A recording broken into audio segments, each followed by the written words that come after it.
To describe who I am, or an object that symbolizes me, I would have to take you back to the year of 1988, when I was given my very first diary. This diary was given to me from my mom, who I met for the first time at 10 years old. I didn't appreciate this little book at the age of 10. To me, it was just a book filled with empty pages that had no meaning. The letter that I found inside the cover was dated October 16th, 1989. It simply stated, "Dear daughter, these are empty pages, a blank space, waiting for you to fill with experiences of happiness and sadness, achievements and disappointments, successes and failures. Fill it with your loves and hopes, dreams and wishes. For in it and because of you, I see a bit of immortality for me." I didn't realize it then, but this one diary would follow me far into my 30s and would ultimately make me part of who I am today. Without ever being introduced to the concept of writing out my emotions, I would be someone entirely different. But instead, this one moment in time tilled up the soil of my being, and it planted new seeds that rooted and grew into the person that I have become today. My diary started me on a path of writing, and my first diary soon led me to my 30th diary, from the age of 10 to my current age today. In my diaries, I talk about hopes and dreams, fears, anxieties, and realities.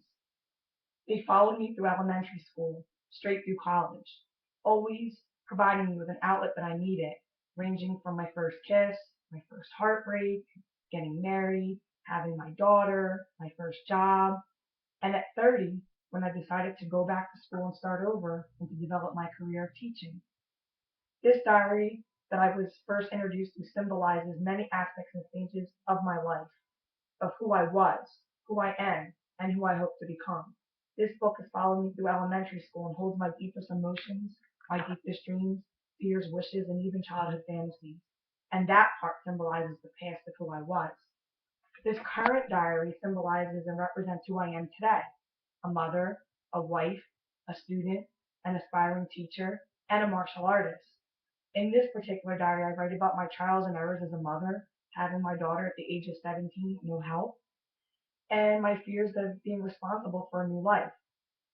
I even expand these writings to include books that I would write to my unborn child that I one day hope to give her when she's an adult. I move on to include the meeting of my husband, the trials of his past ending marriage, and a decision to get with him and help him raise his three growing sons.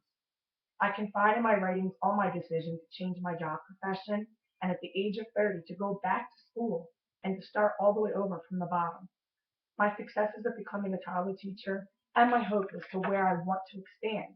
And lastly, I talk about my successes in here of being a martial artist and the years of dedication, training, and practice. I express my love of training with my daughter and earning our belts together. And the last book that I'd like to show to you is a blank book. I haven't started this yet because it represents who I hope to become. These pages are not yet filled. They represent the future, the unknown. I chose to use the writings of my past, the writings of today, and the writings of the unknown to symbolize pieces of who I am and how I got here. While there are many aspects and things that I did not include about myself, I think the one word that would best describe me as a person would be a writer. Thank you.